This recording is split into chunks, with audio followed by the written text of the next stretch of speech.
नमस्कार दोस्तों, स्वागत है आप सभी का हिंदी साहित्य वैकल्पिक विषय की क्लास में। आज हम लोग पेपर फर्स्ट का मूल्यांकन करने वाले हैं जो यूपीएससी ने 2021 की मेंस परीक्षा में पूछा है। तो चलिए ज़्यादा बातें ना करते हुए शुरू करते हैं।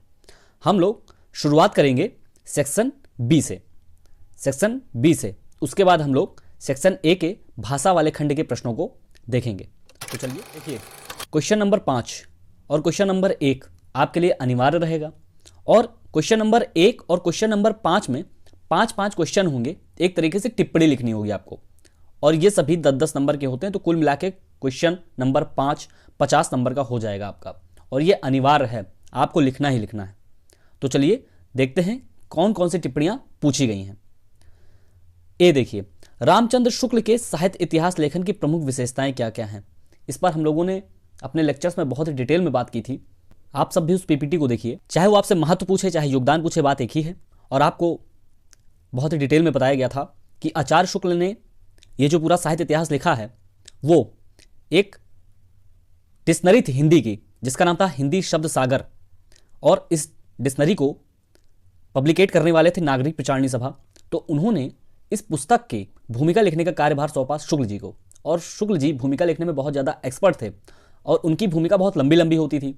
करीब 200-250 पेज की भूमिका दिया शुक्ल जी ने, और लोगों ने कहा कि अरे ये हमारे हाथ तो एक अमूल्य निधि लगी है, एक अमूल्य कृति लगी है, तो इसे क्यों ना हम एक अलग पुस्तक के रूप में पब्लिकेट करें। और वही इन लोगों ने किया, और उसका नाम दिया गया हिंदी साहित्य का इतिहास। देखिए, शुक्ल जी का जो दृष्टिकोण था वो विधेयवादी था। ठीक है, वो पॉइंट ऑफ टाइम की बात करते हैं कि किसी पर्टिकुलर पीरियड में किस तरह की परिस्थितियां थी जिस कारण उस प्रकार का साहित्य लिखा जा रहा है। ठीक है, अब वो परिस्थितियां कौन कौन सी हो सकती हैं? सामाजिक परिस्थितियां, राजनीतिक परिस्थितियां, सांप्रदायिक परिस्थितियां, धार्मिक परिस्थितियां। ठीक है, इतनी परिस्थितियां होंगी तब जाकर किसी भी समाज का साहित्य बदलेगा। जैसे जैसे ये परिस्थितियां चेंज हो जाएंगी उस प्रकार से वैसे वैसे उस समाज का साहित्य चेंज होता चला जाएगा। ठीक है, मैंने आपको बताया था कि साहित्य समाज का दर्पण होता है। साहित्य एक सामाजिक वस्तु है, तो समाज जिस प्रकार से चलेगा उस प्रकार से साहित्य भी चलेगा। और ये शुक्ल जी का बहुत ही फेमस कथन है, इसको आप जरूर से जरूर कोट करेंगे, तब जाके आपका जो नंबर है वो इंक्रीज होगा। कि जबकि प्रत्येक देश का साहित्य वहां की जनता की चित्तवृत्तियों का संचित प्रतिबिंब होता है, तब यह निश्चय है कि जनता की चित्तवृत्ति में परिवर्तन के साथ साथ साहित्य के स्वरूप में भी परिवर्तन होता चला जाता है। अर्थात जनता की जिस प्रकार की हृदय की टेंडेंसीज बदलेंगी उस प्रकार से साहित्य बदल जाएगा।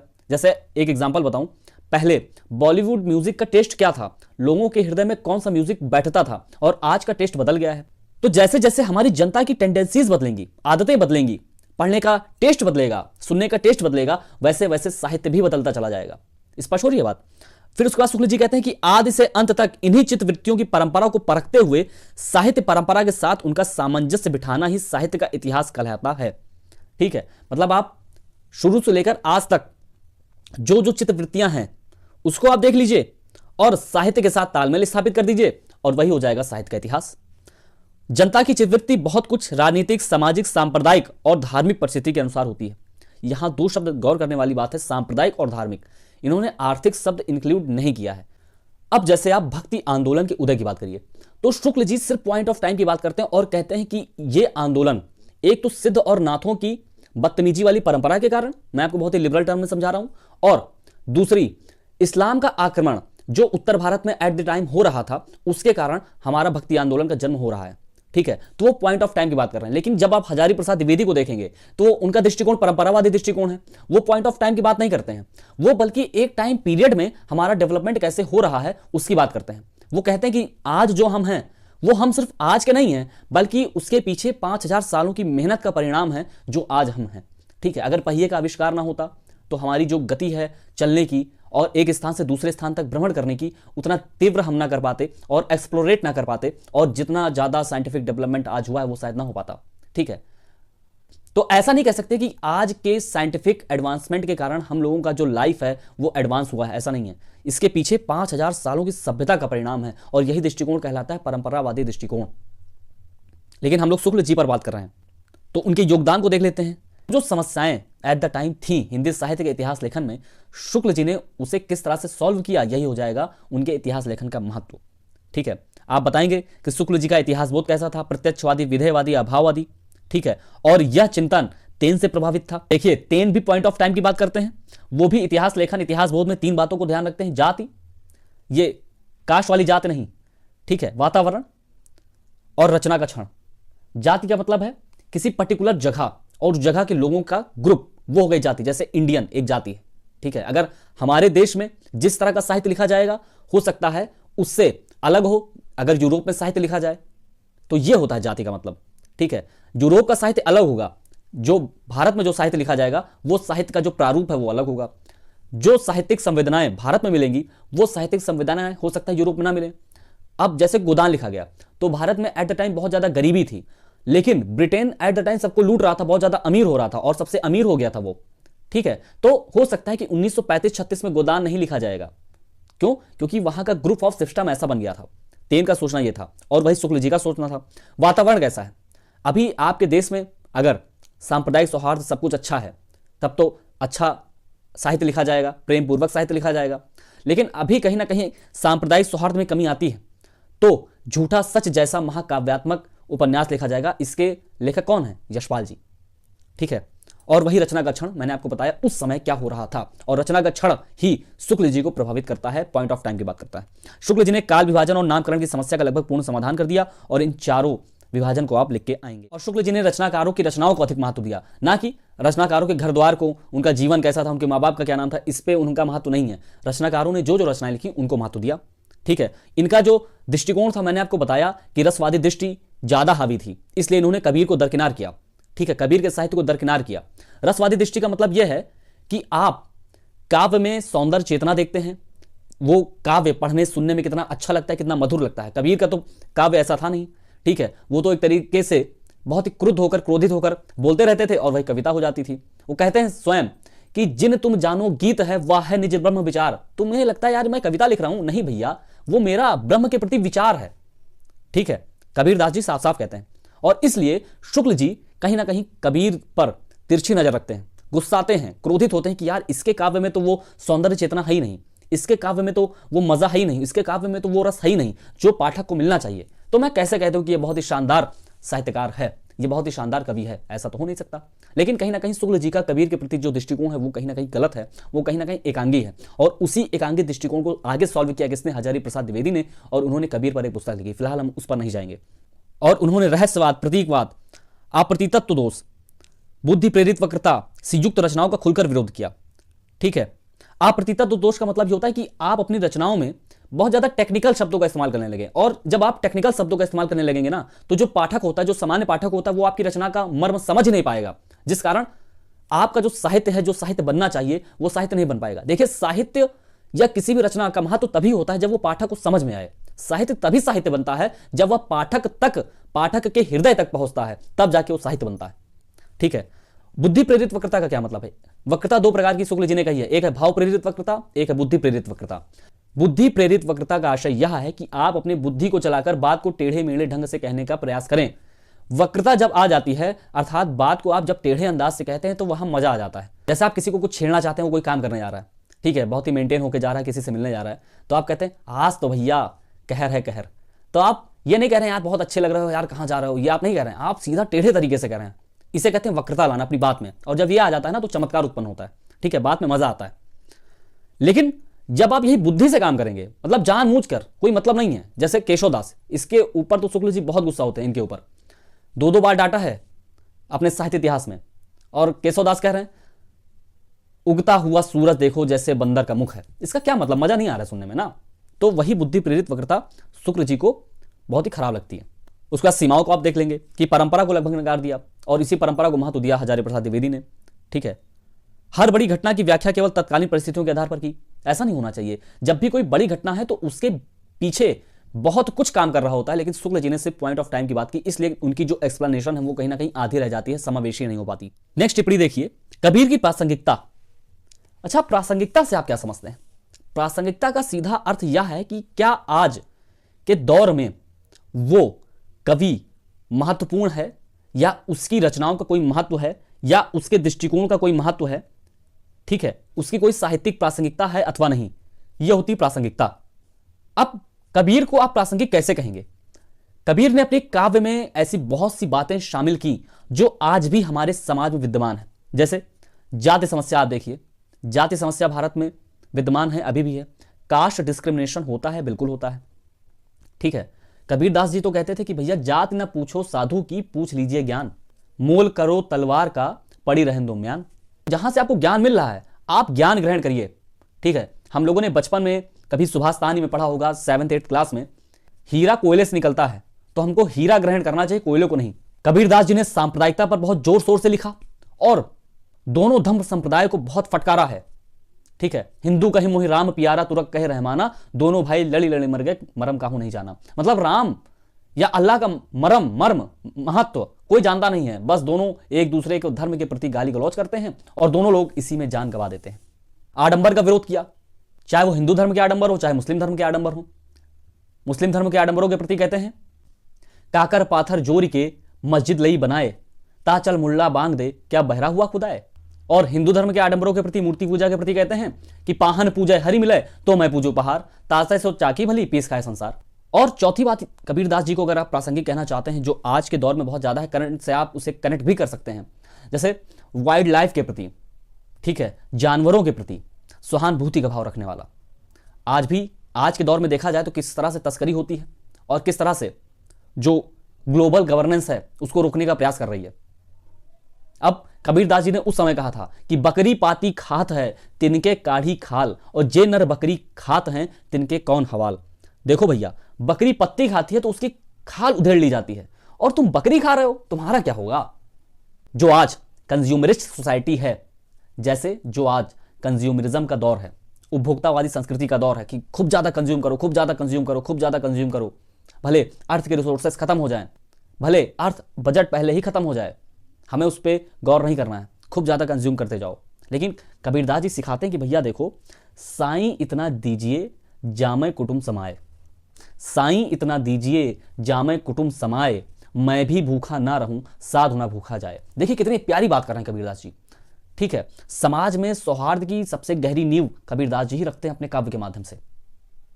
और आज जो हमारे इस दौर में, हमारे इस करंट में, खास तौर से आप देखिए, जो बोलबाला संस्कृत का होता था मध्यकाल में, प्राचीन काल में, वही बोलबाला आज हमारे समाज में अंग्रेजी का हो गया है, आंग्ल भाषा का हो गया है, या जिसे कहूं इंग्लिश का हो गया है। और इंग्लिश भाषी के सामने जो हमारे क्षेत्रीय भाषाई लोग हैं, हमारे तेलुगु भाषी, तमिल भाषी, या खासतौर से अगर आप देखें हिंदी भाषी के लोग, उसके सामने अपने आप को छोटा समझते हैं। किसके सामने? अंग्रेजी भाषा वाले के सामने, ठीक है। तो भाषाई अभिजात इसे कहते हैं। जो अंग्रेजी बोलता है वो सोचता है कि हम सर्वज्ञाता हैं, हम सबसे बड़े हैं, हम सबसे महान हैं, वो अपने आप को ऊंचा समझता है, ठीक है। और हिंदी भाषी वालों के खास सामने वो अपने आप को बहुत बड़ा दिखाता है। तो भाषाई अभिजात का विरोध कबीरदास जी ने मध्यकाल में किया, और उस समय भाषाई अभिजात का पैमाना था संस्कृत। तो कबीरदास जी कहते हैं, संस्कीरत है कूप जल, भाका बहता नीर। देखो यार, संस्कीरत कूप जल है, कूप मतलब कुआं, कुएं का जल, रुका हुआ जल है, उसमें कोई रवानी नहीं है, उसमें कोई वेग नहीं है, उसमें कोई नयापन नहीं है। जब रवानी होगी, वेग होगा, जब आप बहेंगे तभी तो नयापन आएगा। और भाखा मतलब लोक भाषा, लोक भाषा, बहता नीर, और भाका बहता नीर मतलब जो हमारी लोक भाषा वो बहता नीर है। समझ रहे हैं आप? तो इन सब बातों से आप कबीर को प्रासंगिक कह सकते हैं कि इन सब समस्याओं को उन्होंने अपने काव्य में शामिल किया, ठीक है। अगर आप उनके नजरिए की बात करें, अगर आप उनके व्यक्तित्व की बात करें, तो एक तरीके से अखंड विश्वासी, अपनी बात को पुरजोर तरीके से रखने वाले, प्रतिबद्ध और आखिन देखी पर विश्वास करने वाले, जिसे कहते हैं साइंटिफिक टेम्परामेंट डेवलप किया उन्होंने, ठीक है। वो कहते हैं देखो, मुझे किताबी भाषा पे ज्यादा विश्वास नहीं है, मैं जो आंखों से देखता हूं वही कहूंगा, ठीक है। बिल्कुल सही बात है। अभी आप सरकारी आंकड़ों को देखें, हमने ये डेवलप कर दिया, हमने वो डेवलप कर दिया, हमने ये कर दिया, फलाना कर दिया, धमाका कर दिया, लेकिन आप जमीनी हकीकत पर जाएं, अपनी आंखों से देखेंगे तो वहां डेवलपमेंट किस स्तर का दिखता है ये आप सबको पता है। कबीरदास जी कहते हैं, तू कहता कागज की लेखी, मैं कहता आखिन देखी। और इन्होंने आम आदमी को साहित्य के केंद्र में रखा। कहीं ना कहीं कबीरदास जी नारी के मामले में कहीं ना कहीं कमजोर नजर आते हैं। खैर, ये उनकी गलती कही तो जाएगी, लेकिन आप सेव उनको इस तरीके से करेंगे कि मध्यकाल का जमाना था, ठीक है। नारी के प्रति कहते हैं कि नारी की झाई पड़त अंधा होत भुजंग, नारी की झाई पड़ने से सांप अंधा हो जाता है। और जो नर हमेशा नारी के साथ रहते हैं उनका क्या होगा, ठीक है। तो कहीं ना कहीं नारियों के प्रति ये एक तरीके से एकांगी सोच रखते हैं कबीरदास जी। उसके बाद 5वीं का सी देखिए तो बिहारी का काव्य वैभव अच्छे से समझा देना है। ठीक है, इसमें आप, मैं तो कहता हूं शिल्प के साथ साथ संवेदना भी लिखिए। ठीक है, अच्छे खासे 3-4 दोहे याद करके जाइए, छाप दीजिए। ठीक है, कहत नटत रीझत खीजत मिलत खिलत लजियात भरे भुवन में करत है नैना निसोबात, इसमें तो आना ही चाहिए आपको। 5वीं का डी देखिए, प्रेमचंद की कहानियों में चित्रित आदर्शोन्मुख यथार्थवाद। इस पर तो हम लोगों ने बहुत ही ज्यादा डिटेल में बात की, यूट्यूब पे लेक्चर्स पढ़े हुए हैं और अपने लेक्चरों में भी हम लोगों ने बहुत अच्छे से बात की है कि आदर्शोन्मुख यथार्थवाद का मतलब क्या होता है। मैंने आपको बताया कि आप समस्याओं को उठाएंगे लेकिन उनका अंत आदर्श समाधान के माध्यम से करेंगे, यही होता है आदर्शोन्मुख यथार्थवाद। ठीक है, एक बात बताइए, अगर आपके जीवन में कोई समस्या है, मान लीजिए, ऐसे बहुत से लोगों के जीवन में समस्याएं आती हैं और उनका जीवन समस्याग्रस्त रहते रहते ही खत्म हो जाता है, उनके जीवन में समस्या का समाधान नहीं हो पाता। तो आप क्यों जबरदस्ती कहानी में, जब आप अपनी कहानी को लिखना चाह रहे हैं तो उसमें क्यों जबरदस्ती समाधान ला रहे हैं? भाई हो सकता है किसी समस्या का समाधान नहीं हो पा रहा है तो उसको आप ऐसे छोड़ दीजिए। लेकिन वो जो दौर था, शुरुआती लेखन का दौर था प्रेमचंद जी का, ठीक है, और किसी भी लेखक का मूल्यांकन आप शुरुआती लेखन दौर से नहीं करेंगे, बल्कि वो अंत में कैसा था उससे हम करेंगे। ठीक है, तो हम लोग प्रेमचंद जी का मूल्यांकन भी उनके अंत के लेखन से करते हैं, उनके अंत के लेखन कौशल से करते हैं। समझ रहे हैं बात? उन्होंने 1936 में गोदान लिखा, कफन जैसी कहानियां लिखी जो चरम यथार्थवाद की ओर इशारा करती हैं। ठीक है, लेकिन आदर्शोन्मुख यथार्थवाद क्यों था? क्योंकि उस वक्त मैं आपको बताऊं गांधी जी का दौर था। ठीक है, गांधी जी ने चंपारण, अहमदाबाद, खेड़ा में विजय प्राप्त कर ली थी और गांधी जी का वर्चस्व भारत की जनता पर सर चढ़कर बोल रहा था। गांधीवादी विचारों का प्रभाव हर किसी पर था, तो ऐसे में साहित्य पर भी आना चाहिए और उस लेखक पर आएगा ही आएगा जो साहित्य को समाज की वस्तु समझता है, साहित्य को समाज का दर्पण समझता है। और गांधीवादी विचारों का प्रभाव इस तरह से प्रेमचंद जी पर भी था। गांधी जी क्या समझते थे कि बुराई व्यक्ति में नहीं परिस्थितियों में होती है, अगर परिस्थितियां बदल दी जाएं तो व्यक्ति अच्छा हो जाएगा, और उसी का प्रभाव प्रेमचंद जी पर भी था। इसलिए वो अपनी कहानियों का अंत आदर्शोन्मुख यथार्थवाद से करते थे। उसके बाद आप एग्जाम्पल दे देंगे 2-3 कहानियों का, जैसे बड़े घर की बेटी हो गई, ठीक है, उसमें थोड़ा सा आप एक्सप्लेन कर देंगे। उसके बाद बूढ़ी काकी हो गई, उसको आप एक्सप्लेन कर देंगे। अलगेओझा हो गया, उसको आप एक्सप्लेन कर देंगे। ठीक है, लेकिन जब आप चरम यथार्थवाद का थोड़ा सा जिक्र करेंगे तो आप पूस की रात का जिक्र करेंगे, आप सदगति का जिक्र करेंगे, आप कफन का जिक्र करेंगे। उसके बाद क्वेश्चन नंबर 6 देखिए, रीतिबद्ध काव्य धारा में केशवदास के कवि कर्म का मूल्यांकन करिए।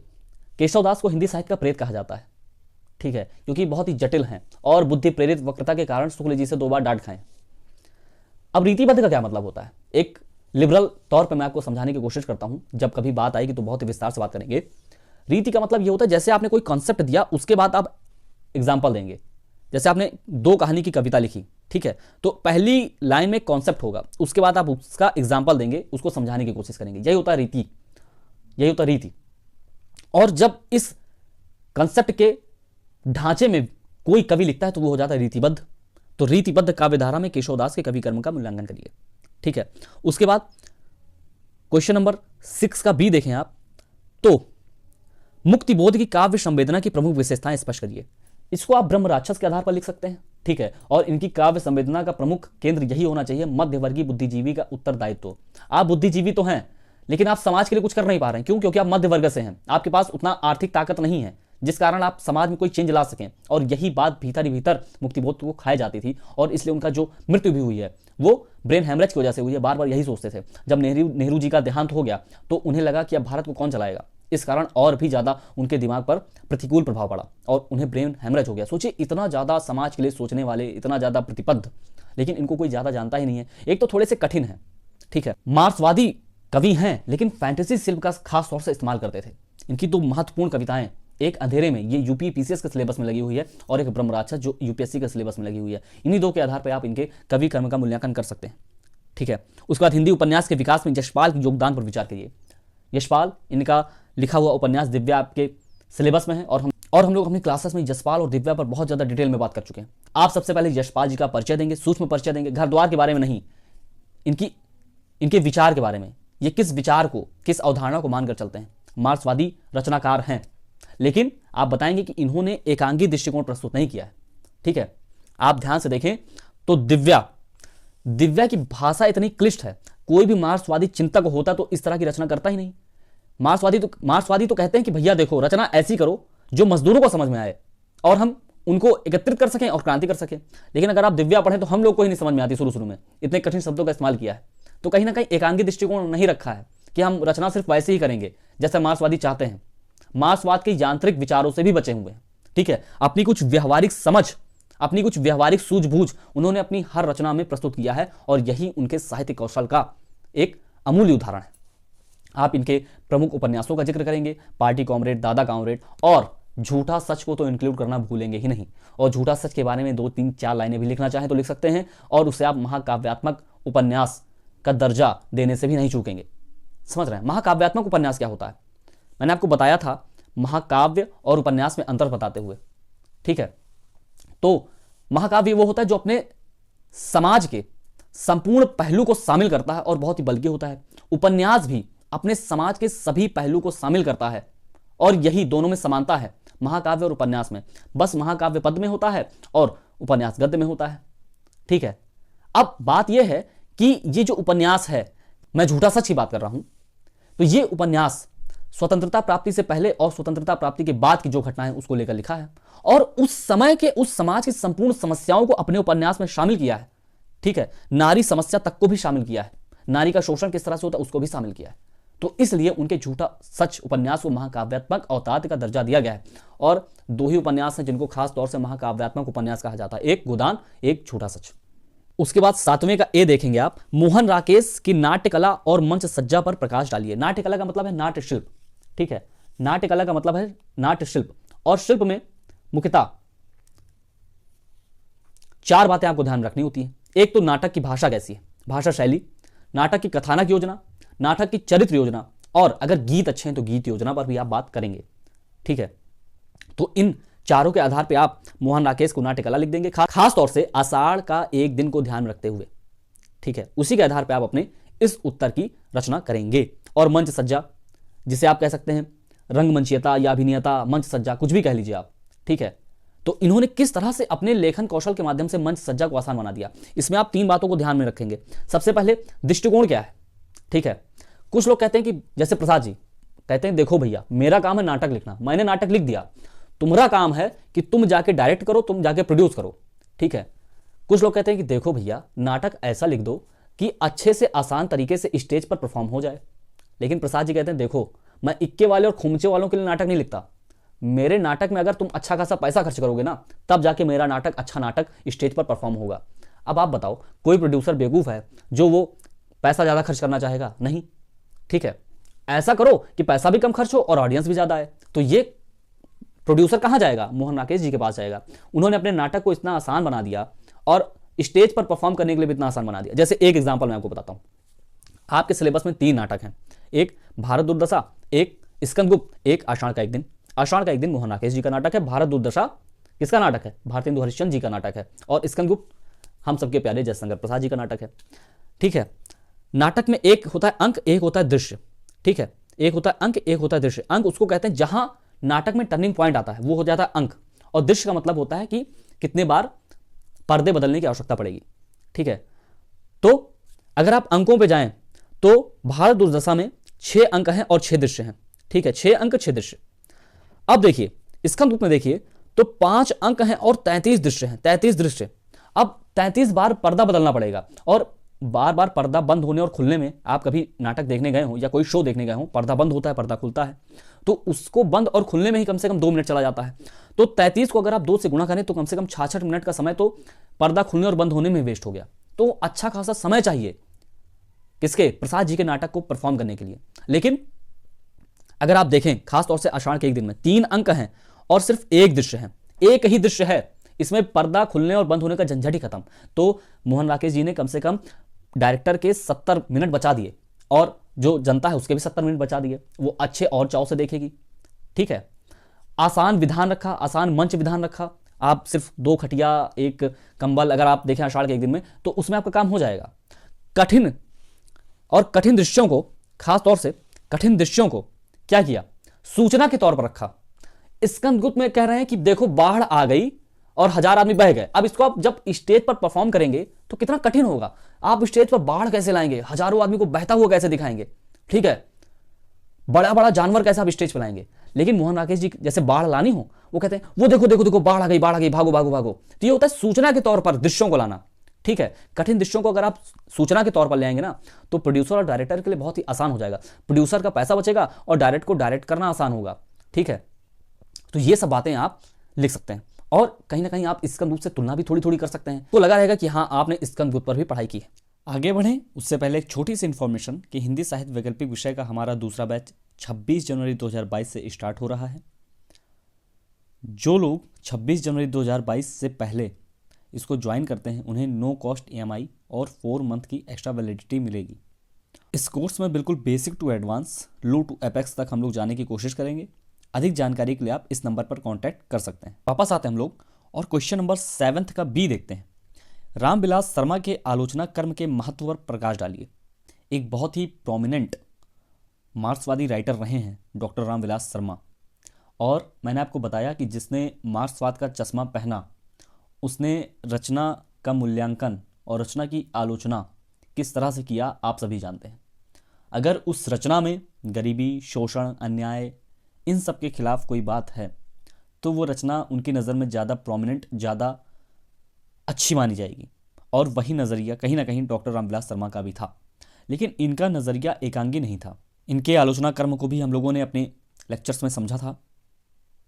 आइए देखिए, डॉक्टर रामविलास शर्मा मार्क्सवादी चिंतक और इतिहासकार हैं। इनका जो इतिहास बोध था वो समाजवादी यथार्थवाद से था। ठीक है, समाजवादी यथार्थवाद, लगभग वही यथार्थवाद जो मुंशी जी का था, मुंशी प्रेमचंद जी का। कबीर और तुलसी के साहित्य को इतिहास बोध से संपन्न बताया।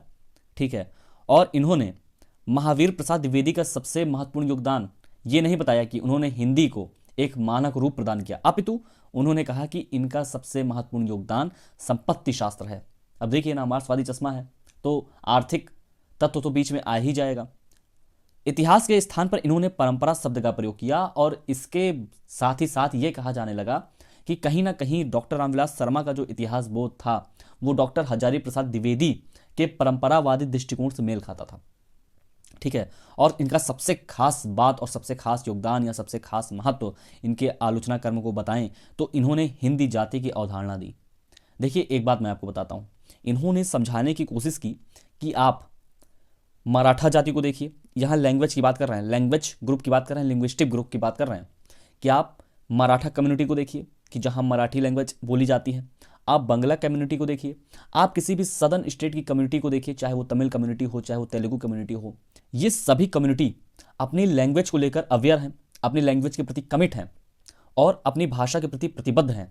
उसको कैसे सुधारा जाए, उसको निखारा जाए, वो दूसरे के सामने अपनी भाषा को बोलने में हिचकिचाते नहीं हैं। लेकिन डॉक्टर रामविलास शर्मा ने कहा कि जो हिंदी जाति प्रदेश हैं, जहाँ हिंदी बोली जाती है, जहाँ हिंदी डोमिनेट करती है, वो लोग हिंदी बोलने में हिचकिचाते हैं, हीनता ग्रंथि से भर जाते हैं कि यार देखो मैं हिंदी बोलता हूँ और सामने वाला इंग्लिश बोलता है। ठीक है, जैसे हम ही लोग हैं, तो जहाँ कोई बड़ी सोसाइटी में अगर आप जाएं तो आप हिंदी बोलने से कतराएंगे, आप अंग्रेजी के टूटे फूटे शब्द ही सही लेकिन बोलने का प्रयास करेंगे, लेकिन अपनी शुद्ध हिंदी को बोलने से बचेंगे। तो डॉक्टर रामविलास शर्मा का सबसे महत्वपूर्ण योगदान ये था, उन्होंने समझाने की कोशिश की कि अगर हमें अपनी माँ हिंदी को अच्छा बनाना है, उसे निखारना है, उसे संवारना है और उसे वैश्विक स्तर पर एक भाषा बनाना है, एक भाषा का दर्जा दिलवाना है, तो हमें अपनी भाषा पर गर्व करना ही होगा। जैसा कि भारतेंदु हरिश्चंद्र जी ने कहा है कि निज भाषा उन्नति है सब उन्नति का मूल। आप चाइना जाएंगे, वहाँ आपको कुछ सीखना होगा तो सबसे पहले आप मंदारिन सीखेंगे, वहाँ की लैंग्वेज सीखेंगे, तब जाके आप कुछ पढ़ पाएंगे। आप फ्रांस जाएंगे तो सबसे पहले आप फ्रेंच सीखेंगे, तब जाके वहाँ किसी कोर्स में आप पढ़ पाएंगे। लेकिन हमारे भारत में देखिए, यहाँ अंग्रेजी का बोलबाला है। अंग्रेजी मुश्किल से भारत में 5 से 10% लोग ही सही से बोल पाते हैं, सही से समझ पाते हैं।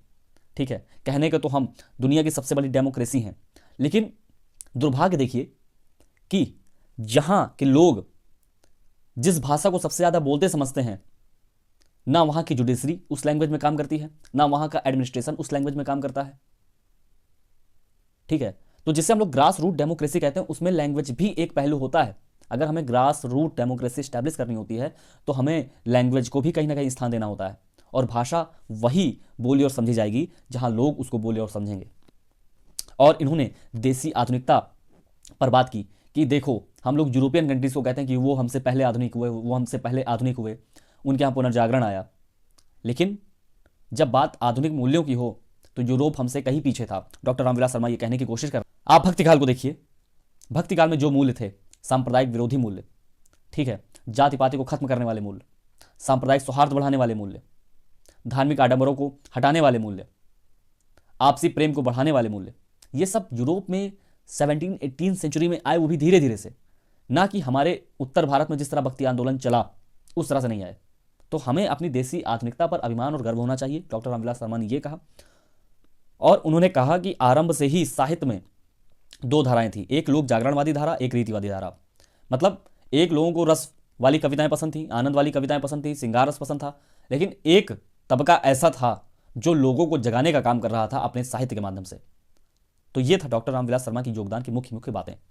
अब देखिए क्वेश्चन नंबर 7 का सी, संस्मरण साहित्य के विकास पर संक्षिप्त टिप्पणी लिखिए।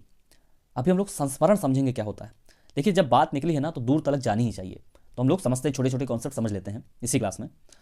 उसके बाद क्वेश्चन नंबर 8 का ए देखिए, आपकी हिंदी रंगमंच के विकास की संक्षिप्त रूपरेखा दीजिए। इसको भी हम लोगों ने अपने लेक्चर्स में डिस्कस किया था। ये देखिए समकालीन हिंदी रंगमंच और प्रश्न।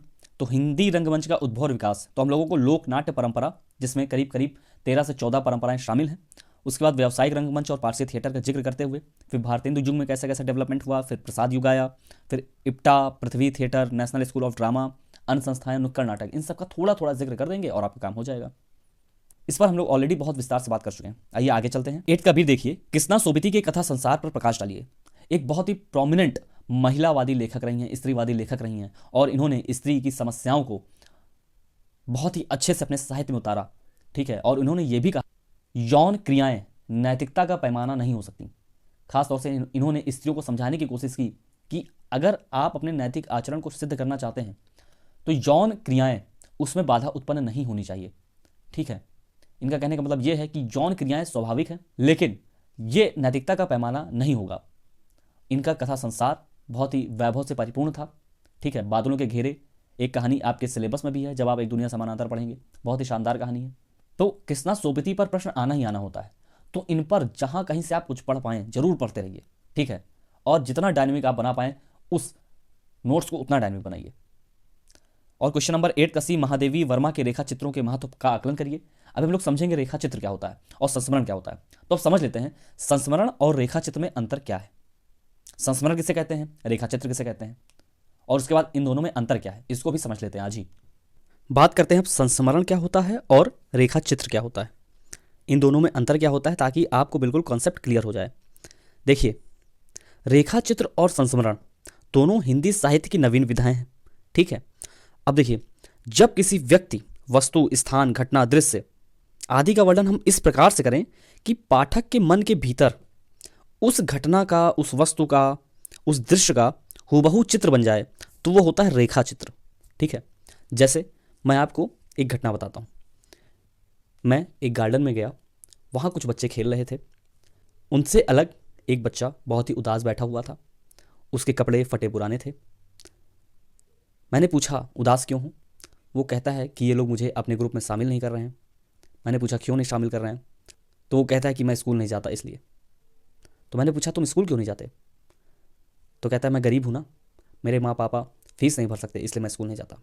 तो ये मेरी बातें सुनकर आपको आपके मन के भीतर इस तरह का चित्र बनना होगा कि एक गार्डन है, मैं मिलने गया हूँ, कुछ बच्चे खेल रहे हैं, एक बच्चा अलग बैठा हुआ है उदास, और मैं उससे बात कर रहा हूँ। तो ये होता है रेखा चित्र। तो रेखा चित्र में आप जो वर्णन करेंगे वो तटस्थ होगा। ठीक है, वो किसी विचारधारा के अनुकूल नहीं होगा या किसी विचारधारा के प्रतिकूल नहीं होगा, बल्कि वो तटस्थ होगा। लेकिन संस्मरण क्या होता है? संस्मरण किसे कहते हैं? देखिए जब लेखक अपने या किसी अन्य व्यक्ति के जीवन के बारे में, ठीक है, जब लेखक अपने जीवन के बारे में या किसी अन्य जीवन के बारे में जो भूतकाल में हो गया हो, ऐसी घटना और दृश्य को स्मरण कर करके लिखता है और उसका वर्णन करता है, तो उसे संस्मरण कहते हैं। एक बार फिर से समझते हैं। जब लेखक अपनी या किसी दूसरे की बीती हुई जिंदगी के बारे में याद कर करके लिखता है तो उसे संस्मरण कहते हैं। अब जब लेखक संस्मरण लिखेगा ना तो वो तटस्थ कभी कभी नहीं रह पाता है, उसका अपना टच कहीं ना कहीं आ ही जाता है। तो ऑब्जेक्टिविटी का स्कोप कहीं ना कहीं कम हो जाता है, सब्जेक्टिविटी आ ही जाती है। अब समझ लेते हैं रेखा चित्र और संस्मरण में अंतर क्या होता है। देखो भैया, रेखा चित्र वो है जब वर्णित घटना जो है उसका लेखक से कोई संबंध ना हो तब भी चलेगा, लेकिन संस्मरण में जिसके बारे में वो लिख रहा है उससे संबंध होना चाहिए। ठीक है, संस्मरण के लिए संबंध होना आवश्यक है, लेकिन रेखा चित्र के लिए संबंध होना आवश्यक नहीं। रेखा चित्र अतीत का भी हो सकता है, वर्तमान का भी हो सकता है, भविष्य का भी हो सकता है, लेकिन संस्मरण सिर्फ और सिर्फ भूतकाल का होगा, सिर्फ और सिर्फ अतीत का होगा, वर्तमान या भविष्य का नहीं। ठीक है, जैसा कि मैंने आपको संस्मरण की डिफिनेशन में बताया, याद कर करके लिखना है किसी की आप बीती।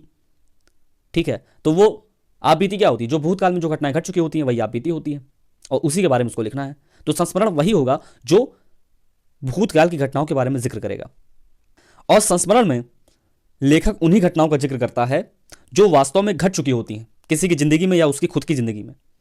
लेकिन रेखा चित्र में आप कल्पना का मसाला डाल सकते हैं, कल्पना का तड़का लगा सकते हैं, लेकिन संस्मरण में कल्पना का तड़का लगाने की छूट आपको नहीं मिलती है। और देखो, रेखा चित्र में ना वर्णन इतना शानदार होना चाहिए कि उसका चित्र पाठक के सामने उपस्थित हो जाए, ऐसा लगे कि किसी चित्रकार का बनाया हुआ चित्र आंखों के सामने तैर रहा है, इसलिए तो इसको कहा जाता है रेखा चित्र। कविता में आप लोगों ने बिंब पढ़ा होगा, ठीक है, और मुक्ति बोध के काव्य को बिंबों का शहर कहा जाता है। ये यूजीसी नेट इन समय पूछ लिया जाता है, किसके काव्य को बिंबों का शहर कहते हैं? तो मुक्ति बोध के काव्य को बिंबों का शहर कहते हैं। और काव्य शास्त्र में हमने आपको बिंब के प्रकार ये सब बता रखे हैं। ठीक है, तो बिंब का मतलब ये होता है कि जो आप पढ़ रहे हो या सुन रहे हो वो आपके मन के भीतर वो उसका चित्र बन रहा हो, उसका खाका, उसका ढांचा बन रहा हो। जैसे राम की शक्ति पूजा में एक लाइन आती है कि खिंच गए दृगों में सीता के राममय नयन। इसको कहते हैं बिंब के अंदर बिंब के अंदर बिंब। मतलब भगवान राम अपनी पत्नी सीता जी को याद कर रहे हैं और वो सोच रहे हैं, उनकी आंखों में ऐसा चित्र बन रहा है, खिंच गए दृगों में सीता के, मतलब उनकी आंखों में माँ सीता के नयन खिंच गए हैं। और माँ सीता के कौन से नयन? राममय नयन। मतलब माँ सीता की आंखों में अपने चित्र को स्मरण कर रहे हैं। तो देख रहे हैं ना, बिंब के अंदर बिंब के अंदर बिंब। तो यही काम हमें रेखा चित्रों में करना पड़ता है कि इतना शानदार वर्णन कर दें कि पाठक के मन के भीतर उस घटना, उस वस्तु, उस चित्र, उस दृश्य का चित्र बन जाए। देखो, संस्मरण को हम लोग कभी कभी जीवनी से जोड़कर देखते हैं, कभी कभी आत्मकथा से। देखो भैया, आत्मकथा का मतलब वो होता है कि जब लेखक अपने ही जीवन की घटनाओं को याद करके लिखता है तो आत्मकथा होता है। जीवनी का मतलब ये होता है कि जब लेखक किसी दूसरे की व्यक्तिगत जीवन की घटनाओं को याद करके लिखता है तो हो जाता है जीवनी। तो संस्मरण कहीं ना कहीं कभी जीवनी हो जाता है, कभी आत्मकथा हो जाता है। तो यही मेन बातें थी जो आपको संस्मरण और रेखा चित्र में ध्यान रखनी पड़ती हैं, और मैंने आपको संस्मरण और रेखा चित्र में अंतर बता दिया। कभी कभी हो सकता है टिप्पणी में आपसे पूछ ले। तो ये था पेपर फर्स्ट का सेक्शन बी। अब चलते हैं पेपर फर्स्ट का सेक्शन ए की तरफ। इसमें भी क्वेश्चन फर्स्ट अनिवार्य है, आपको करना ही करना है, और इसमें भी 5 टिप्पणियां पूछी गई हैं आपसे। ठीक है, जबसे पहला टिप्पणी है अवहट्ट की व्याकरणिक संरचना का स्वरूप। देखिए, अवहट्ट एक भाषा है, ये पूरा भाषा खंड है। ठीक है, हिंदी कैसे कैसे डेवलप हुई, किन किन फॉर्म्स में बनकर डेवलप हुई, उसी के बारे में इस प्रश्न पत्र में आपसे पूछा जाता है। हम सभी जानते हैं जितनी भाषाएं हमारे भारत में हैं, खासतौर से इस उपमहाद्वीप में, वो कहीं ना कहीं संस्कृत से निकली हुई हैं। ठीक है, संस्कृत से निकली है पाली, पाली से निकली है अपभ्रंश, अपभ्रंश से निकली अवहट्ट, अवहट्ट से निकली पुरानी हिंदी। अच्छा, कुछ लोग अपभ्रंश और अवहट्ट को 2 अलग अलग भाषाएं मानते हैं, लेकिन कुछ आलोचक अपभ्रंश और अवहट्ट को एक ही मानते हैं। लेकिन विद्यापति ने अपने एक पद में अवहट्ट को एक अलग भाषा का दर्जा दिया, और तब से यह माना जाता है कि अवहट्ट एक अलग भाषा है, एक स्वतंत्र भाषा है। जैसे आपने सुना होगा, सक्कई बाणी भूजल बावई पाऊं रस को मम ना पावई देसिल बाणा सब जड़ मिठा तम तेज तम जंपऊ अवहट्ठा। ठीक है, तो ये अवहट्ट भाषा का पद है, इसलिए आपको हो सकता है समझ में ना आए। अब सक्कई वाणी का मतलब जानते हैं क्या होता है? संस्कृत वाणी। वो भी कह रहे हैं, विद्यापति भी कह रहे हैं कि संस्कृत वाणी भूजल बावई, मतलब बुद्धि प्रधान वर्ग को भाते हैं, बुद्धिजीवियों को भाते हैं। सक्कई वाणी भूजल बावई पाऊं रस को मम ना पावई। तो विद्यापति कहते हैं, देखो भैया, संस्कृत का मैं ज्ञाता हूं, मैं समझ तो जाता हूं संस्कृत, लेकिन वो रस नहीं आता। तो पहली लाइन का मतलब क्या होगा? सक्कई वाणी भूजल बावई, संस्कृत वाणी प्रबुद्ध जनों को भाती है, मुझे भी आती है संस्कृत, लेकिन मैं रस नहीं पाता। पाऊं रस को मम न पावई। देसिल बाणा सब जड़ मिठा, अरे लोक भाषा है, थिल कोकिल कहा जाता है विद्यापति को। ये जो मेरी लोक भाषा है ना, सब जड़ मिठा, सभी भाषाओं से मीठी है। देसिल बाणा सब जड़ मिठा, इसलिए मैं अवहट्ट की पूजा करता हूं, जंपऊ अवहट्ठा। ठीक है, तो उसका जिक्र अगर आप करना चाहें तो कर सकते हैं। उसके बाद व्याकरणिक संरचना का स्वरूप। देखिए, किसी भी भाषा को समझना हो ना, तो मेनली 3 पिलर्स पे कोई भी भाषा टिकी होती है। एक ध्वनि संरचना, एक व्याकरणिक संरचना, और एक उस भाषा का शब्दकोश। ठीक है, जैसे हमारी हिंदी भाषा का शब्दकोश है, अंग्रेजी का शब्दकोश आप लोगों ने देखा ही होगा। तो ऐसे सभी भाषाओं के शब्दकोश होते हैं। ठीक है, ना ध्वनि संरचना पर बात करनी है, ना शब्दकोश पर बात करना है, हमें व्याकरणिक संरचना पर बात करनी है। और व्याकरणिक संरचना में मूलतः क्या क्या आते हैं? संज्ञा या कारक व्यवस्था कैसी है उस भाषा की। ठीक है, लिंग संरचना कैसी है, वचन व्यवस्था कैसी है, सर्वनाम कैसे हैं, विशेषण कैसे हैं, क्रिया संरचना कैसी है। अब इसके मार्क्स 10 नंबर के हैं, तो आपको मुख्यतः संज्ञा और कारक व्यवस्था पर फोकस करना चाहिए, लिंग संरचना वचन, बस इतना ही काम कर देंगे तब भी आपका काम हो जाएगा। बाकी सर्वनाम व्यवस्था, विशेषण और क्रिया संरचना को आप हो सकता है कि डायग्राम के माध्यम से समझा दें तब भी काम हो जाएगा। अब जैसे इसमें कुछ टेक्निकल शब्द हैं उस पर मैं ज़्यादा विस्तार से नहीं जाऊंगा क्योंकि मैंने आपको बता नहीं रखा है, जब बता देंगे तो उस पर विस्तार से बात करना ज़्यादा उचित लगता है। लेकिन जैसे इसमें क्या होता है, देखिए एक बात गौर करिए आप, जो हमारा समाज है वो चीज़ों को सहज बनाने की कोशिश करता है ताकि हम सरल चीज़ों का अधिक से अधिक इस्तेमाल कर पाएँ। तो जो संस्कृत भाषा थी वो प्रबुद्ध जनों को भाती तो थी, लेकिन जो प्रबुद्ध जन नहीं थे, जो आम लोग थे, उनको वो भाषा उतनी अच्छे से समझ में नहीं आती जो आज हाल इंग्लिश का है। ठीक है, तो वो भी उस भाषा को कहीं ना कहीं सरल बनाना चाहते थे और उसी डेवलपमेंट में अगर आप देखें तो संस्कृत में विभक्ति का प्रयोग होता था। जैसे मैं आपको बताऊं, रामस्य, ठीक है, रामस्य, रामस्य का मतलब क्या होता है, राम का, रामस्य का मतलब क्या होता है, राम का। तो संस्कृत में आप देख रहे हैं ना, विभक्ति जोड़कर लगी हुई, राम का, ठीक है। तो अवहट में क्या होने लगा, ये विभक्ति खत्म होने लगी, ये विभक्ति खत्म होने लगी, और ये जो विभक्ति खत्म होने से ये जो का आया ना, इसे कहते हैं परसर्ग, ठीक है। तो इसका प्रयोग बढ़ने लगा, तो विभक्ति खत्म होने लगी, अर्थात निर्विभक्तिक और लुप्त विभक्तिक ये खास तौर से अवहट के लिए प्रयोग किए जाते हैं। ऐसे कुछ मुख्य बातें आपको लिख देनी होंगी। देवनागरी लिपि की सबसे प्रमुख विशेषता यही है कि जो अक्षर का उच्चारण किसी एक स्थान विशेष से हो रहा है ना, उसको एक ही वर्ग में रख दिया गया है। जैसे कंठ से उच्चारित ध्वनियां कौन कौन सी हैं, छोटा, बड़ा, का, खा, गा, घा, अंगा, हा, ये सब कंठ से उच्चारित ध्वनियां हैं, ठीक है। तो इनको एक वर्ग में रख दिया गया है। तो इसकी सबसे खास बात यही है। और इसकी दूसरी सबसे बड़ी विशेषता यह है कि जो अक्षर लिख दिया गया उसका उच्चारण भी हमेशा और हमेशा उसी प्रकार से होगा, ठीक है। जैसे मैंने ई लिख दिया, छोटी, तो अगर हमने इमली बोलना होगा ना तो हमेशा छोटी ई ही बोलेंगे हम, ठीक है। लेकिन आप इंग्लिश में देखिए तो इसी छोटी ई के लिए कभी हम ई का प्रयोग कर लेते हैं, कभी आई का प्रयोग करते हैं। तो देवनागरी लिपि में यह वैज्ञानिकता है। इसकी तीसरी सबसे बड़ी विशेषता यह है कि किसी अक्षर के साथ किसी और अक्षर का जब उच्चारण करना होगा ना तो हम सिर्फ उसकी मात्रा को ले लेते हैं, ठीक है। जैसे काम लिखना है, काम, तो इसमें बड़ा तो आया नहीं, हमने सिर्फ उसकी मात्रा ले लिया। तो ये सब कुछ विशेषताएं आपको लिखनी पड़ेंगी। उसके बाद सी देखेंगे आप तो रहीम की काव्य भाषा का महत्व, इसको आप आसानी से लिख ले जाएंगे। दक्षिणी हिंदी का स्वरूप, और पांचवा है कि स्वातंत्रोत्तर भारत में हिंदी की स्थिति। इसको आप एक तरीके से पोस्ट इंडिपेंडेंस इंडिया वाला जो जीएस वाला है उसको भी आप इसमें अच्छे से लिख सकते हैं, ठीक है। अगर आपने पोस्ट इंडिपेंडेंस इंडिया वाला पीरियड अच्छे से पढ़ा होगा कि किस तरह से भाषाई विभेद होना, किस तरह से भाषाई विभेद होना शुरू हुआ, किस तरह से भाषाई आधार पर राज्य बनना शुरू हुए, तो ये सब आप देखेंगे तो आप अच्छे से लिख पाएंगे। पूर्वी हिंदी की प्रमुख बोलियों का संक्षिप्त परिचय दीजिए, ठीक है। इसमें तो आप अच्छा खासा डायग्राम भी बना सकते हैं। एक तरफ ऐसे हिंदी भाषा लिखिए, उसमें एक तरफ ऐसे पश्चिमी हिंदी लिख दीजिए, एक तरफ पूर्वी हिंदी लिख दीजिए, ठीक है। और पूर्वी हिंदी के अंदर 3 बोलियां आती हैं, अवधी, बघेली और छत्तीसगढ़ी। ये जहां जहां बोली जाती है ना, इनको आप अच्छे से भारत के नक्शे पे आप दिखा सकते हैं। इससे आपका जो अंक है वो जरूर से जरूर बढ़ेगा। तो ये कुछ इनोवेशन आप कर सकते हैं इसमें। 19वीं शताब्दी में खड़ी बोली के विकास पर प्रकाश डालिए, ठीक है। ये जो दौर है ये भारतेंदु युग के आसपास का दौर है और आप इसमें भारतेंदु जी के योगदान के बारे में बता सकते हैं। हिंदी में पारिभाषिक शब्दावली निर्माण में आने वाली कठिनाइयों का परिचय दीजिए। अभी हमने इस पर बात नहीं की है, लेकिन आप प्रश्न को देखते चलिए कि एक बार कंसेप्ट आप समझ लेंगे तो फिर आपको लिखने में ज़्यादा कठिनाई नहीं होगी, बस आपको इनोवेशन करना आना चाहिए। अब साहित्यिक भाषा के रूप में अवधी के महत्व का आकलन करिए। तो इसमें आप किन किन महान विभूतियों ने अवधी को अपने काव्य में उतारा उसका जिक्र करेंगे आप। जैसे तुलसीदास जी हैं, जायसी हैं, ठीक है, इनके काव्य को लिखेंगे आप। और उसके बाद अवधी की कुछ विशेषताएं बताएंगे कि ये कोमल है, संगीतात्मक बोली है, ठीक है, इसे आप गा सकते हैं। और किन किन स्थानों पर बोली जाती है इसको भी आप बता सकते हैं। एक आध अच्छा उदाहरण भी दे सकते हैं, चाहे राम भक्ति काव्य धारा से दीजिए, चाहे जायसी के काव्य से दीजिए। राम भक्ति काव्य धारा में एक शानदार उदाहरण देख सकते हैं आप कि शिथिल अंग पग मग डग डोलही, बिहिबल बचन प्रेम बस बोलही। इसमें देख रहे हैं ना ध्वन्यात्मकता का गुण किस तरह से आ रहा है। उसके बाद ब्रज भाषा की व्याकरणिक विशेषताओं का निरूपण करिए, बिल्कुल स्ट्रेट फॉरवर्ड क्वेश्चन है। उसके बाद तीसरे का सी देखिए आप, हिंदी और उसकी बोलियों के अंतर संबंध का विवेचन करिए। देखिए भाषा और बोली में अंतर क्या होता है। भाषा वो होती है जो लिखी जाती है और बोली वो होती है जो बोली जाती है सामान्य बोलचाल की भाषा में।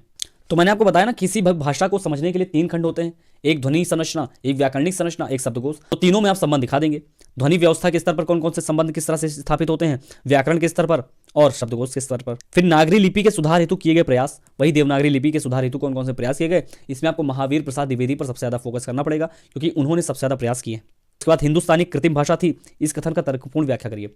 हिंदुस्तानी भाषा वो है जो तत्समी हिंदी और फारसी को मिलाकर बनी है, अर्थात हिंदुस्तानी एक ऐसी बोली है जो तत्समी हिंदी और फारसी निष्ठ शैली को मिलाकर बनी है, ठीक है। और इस भाषा का प्रयोग गांधी जी ने स्वतंत्रता आंदोलन में बहुत ज्यादा किया। अब हिंदुस्तानी कोई स्वतंत्र भाषा नहीं थी, जिस प्रकार संस्कृत थी, जिस प्रकार पाली थी, जिस प्रकार अभ्रंश, औहट, पुरानी हिंदी, ब्रज भाषा, ये तो 2 संस्कृतियों के मेल से उत्पन्न हुई भाषा है। एक हमारी हिंदू संस्कृति, एक हमारी मुस्लिम संस्कृति, उन दोनों के मेल से उत्पन्न हुई भाषा है। तो यही पूछ रहा है कि कृत्रिम भाषा है ना, बिल्कुल कोई स्वतंत्र भाषा नहीं थी। और इसी को आपको लिखना है कि किस तरह से कल्चरल डायलेक्ट से ये भाषा बनी। और उसके बाद चौथे का सी देखिए कि मानक हिंदी की व्याकरणिक संरचना को स्पष्ट कीजिए। मानक हिंदी का मतलब यह होता है कि जो शुद्ध हिंदी हो, जो परिनिष्ठित हिंदी हो, जो उच्च हिंदी हो, जिसे श्रेष्ठ हिंदी कहा जाए, वो होती मानक हिंदी। मतलब जैसे हमारी खड़ी बोली, ठीक है ना, जिसे कहते हैं बिल्कुल साफ हिंदी, तत्समीपन से युक्त, वो वाली हिंदी की बात होती है मानक हिंदी, जिसमें कोई व्याकरणिक दोष ना हो। व्याकरणिक संरचना 4 चीजों पर टिकी हुई है इसकी: पद संरचना, विकारी तत्व, कारक व्यवस्था, वाक्य संरचना। इन्हीं चारों के आधार पर आपको मानक हिंदी की व्याकरणिक संरचना को समझाना है। इस व्याख्यान का उद्देश्य सिलेबस को कंप्लीट कराना नहीं था, बल्कि प्रश्न पत्र का मूल्यांकन करना था। तो हम लोगों ने काफी कुछ कंसेप्ट पर बात कर ही ली है। तो आज के लिए बस इतना ही। हृदय की गहराइयों से बहुत बहुत धन्यवाद। जय हिंद।